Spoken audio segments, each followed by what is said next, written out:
देखो बच्चों, आज हम लोग क्या करेंगे? लेंस की क्रिया के बारे में बात करेंगे, उसके बारे में अध्ययन करेंगे। तो हम लोग एक उत्तल लेंस ले लिए। ये जो लेंस बना है, तो ये कौन सा लेंस है? उत्तल लेंस।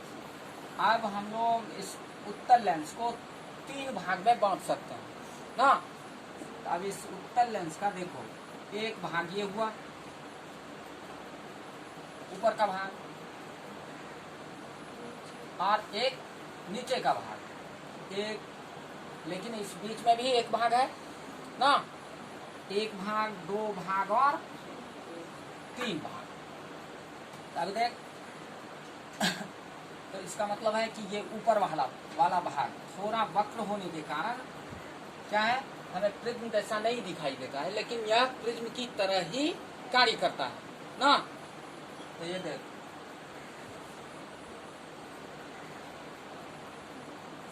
इसको अलग अलग करके दिखाते हैं।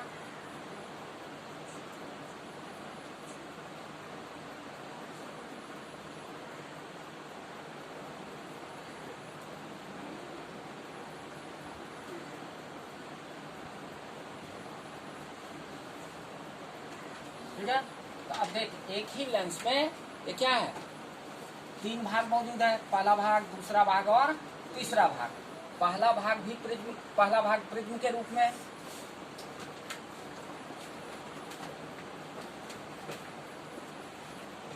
दूसरा भाग आयताकार किसके रूप में? आयताकार कांच की सिल्ली के रूप में।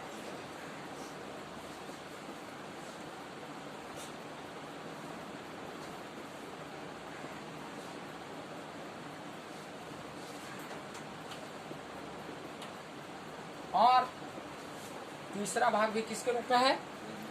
प्रिज्म के रूप में ना।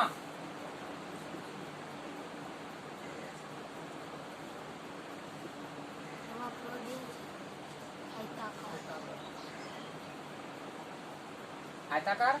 अब देख, जब हम लोग लेंस पर समांतर प्रकाश की किरण को क्या करेंगे, आपतित करवाएंगे, तो ये ऊपर का भाग प्रिज्म की ओर, नीचे का भाग भी किसकी ओर? किसकी तरह? प्रिज्म की तरह। और ये बीच का भाग कांच के आयताकार सिल्ली की तरह कार्य करेगा। अब इस तीनों भाग से अपवर्तन की घटना को हम लोग देखेंगे। आप देख, नीचे डायग्राम बना देते हैं।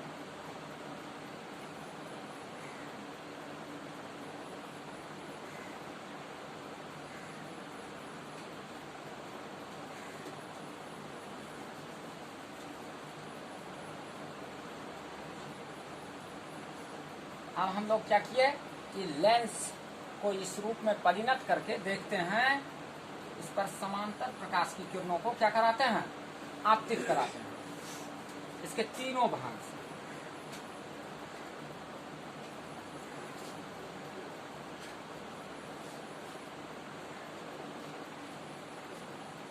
समांतर,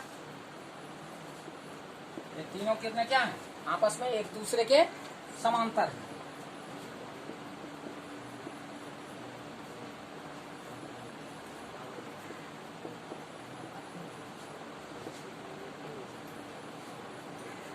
समांतर प्रकाश किरणें। अब देख, क्या हम लोग प्रिज्म से अपवर्तन की घटना को देख चुके हैं? तो प्रिज्म से अपवर्तन की घटना में क्या होती है, प्रकाश की किरण जब पहले और दूसरे सतह से अपवर्तित होती है, तो वो अपवर्तित या निर्गत प्रकाश किरण, अपवर्तित निर्गत प्रकाश किरण किस तरफ? प्रिज्म के आधार की ओर क्या होती है, मूर्ति है। तो अब ये इस प्रिज्म, ये इसका अपवर्तक कोण किधर है? ऊपर की ओर। और इस प्रिज्म का अपवर्तक कोण किधर है? नीचे की ओर। तो ये प्रकाश किरण अपवर्तन के बाद पहले सतह से अपवर्तित हुई, आधार की ओर मुड़ी, और फिर नीचे की ओर मुड़ जाएगी। अब फिर दूसरी प्रकाश की किरण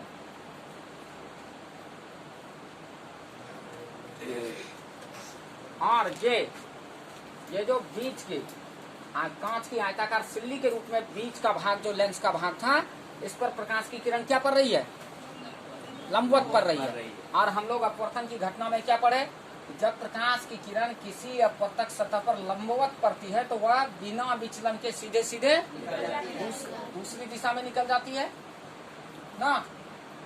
तो यहाँ पर भी क्या हो रही है? समांतर प्रकाश किरणें कांच की आयताकार सिल्ली पर क्या हो रही है? लंबवत आपतित हो रही है, जिसकी वजह से वो क्या होगी?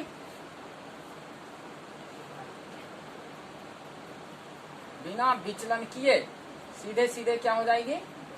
निर्गत हो जाएगी। तो अब इस तरीके से हम देख रहे हैं कि लेंस क्या कर रही है?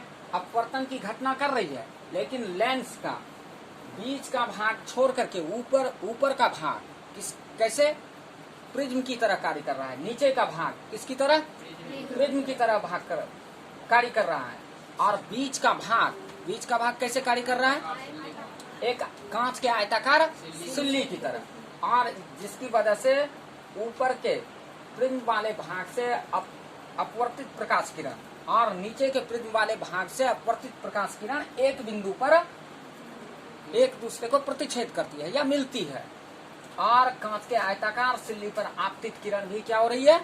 उसी बिंदु पर सरल रेखीय दिशा में जाकर के मिलती है। तो ये तीनों किरणें लेंस से अपवर्तन के बाद एक बिंदु पर एक दूसरे को प्रतिच्छेद कर देती है। तो इस तरीके से हमारा लेंस कार्य करता है, यानी उसका कुछ भाग आयताकार यानी पारदर्शक पदार्थ के आयताकार सिल्ली की तरह होता है, और ऊपर तथा नीचे का भाग किसकी तरह? लेंस की तरह, प्रिज्म की तरह होता है ना। कोई बात नहीं, तो प्रिज्म की तरह होता है।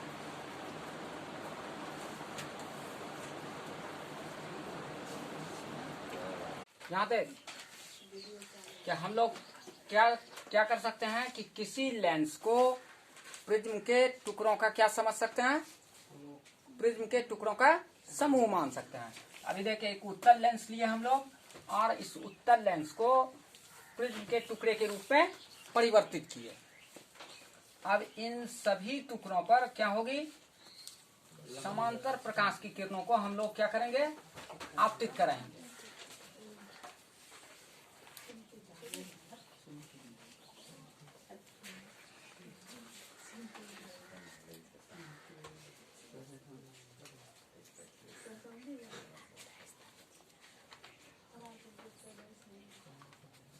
तो जब हम लोग एक उत्तल लेंस को क्या करेंगे? प्रिज्म के टुकड़े में परिवर्तित करके देखेंगे, तो ऊपर वाले प्रिज्म का अपवर्तक कोण क्या है? अधिक है। और जैसे जैसे नीचे की ओर आते जाएंगे, तो लेंस के प्रिज्म के टुकड़े का अपवर्तन कोण क्या होता जाएगा? कमता जाएगा। और अब जिसकी वजह से उसके विचलन की क्रिया भी, उससे होकर के प्रकाश के विचलन की क्रिया भी कम होती जाएगी। तो आप देखिए, बीच वाला जो भाग है, बीच वाला भाग क्या है? आयताकार सिल्ली के रूप में है। पारदर्शक पदार्थ के किस रूप में? आयताकार सिल्ली के रूप में। तो इससे होकर के आने वाली प्रकाश की किरण, यहीं पर लेंस का क्या है? मुख्य अक्ष भी है।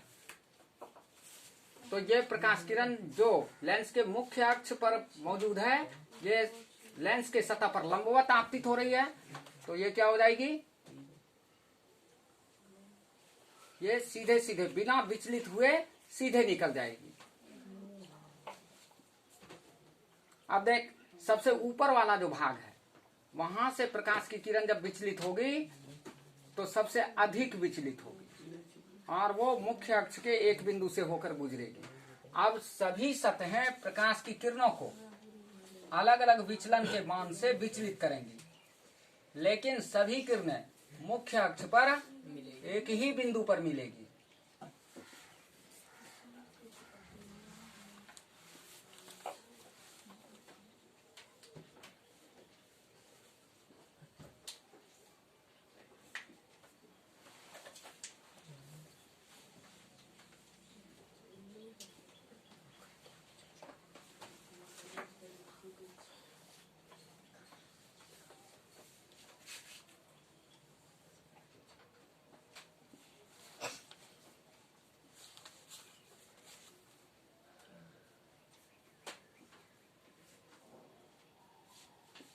तो हमने एक उत्तल लेंस को क्या किया, प्रिज्म के छोटे छोटे टुकड़े के रूप में परिवर्तित किया, और फिर हम लोग एक समांतर प्रकाश किरण को लेंस के मुख्य अक्ष के समांतर लेंस के प्रिज्म के रूप में परिवर्तित किए हुए टुकड़े की सतह पर आपतित कराया।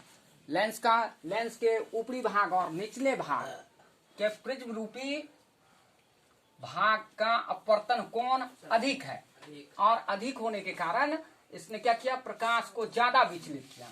लेकिन जैसे जैसे हम लोग बीच वाले भाग की ओर ऊपर से नीचे की ओर आते जाते हैं, तो अब देखो इसका अपवर्तन कोण अधिक होने के कारण यह विचलन कोण अधिक हुआ, विचलन की क्रिया अधिक की।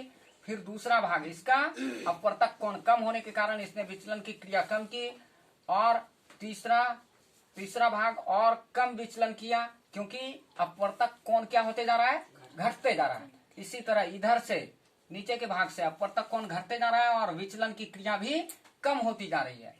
इस तरीके से जब हम लोग लेंस के मुख्य अक्ष के समांतर प्रकाश किरण को आपतित कराते हैं, तो वो सभी किरणें लेंस से अपवर्तन की घटना करके लेंस के मुख्य अक्ष पर एक बिंदु पर आपतित होती है, और उस बिंदु को हम लोग लेंस का क्या बोलने लगते हैं, फोकस, मुख्य फोकस ना।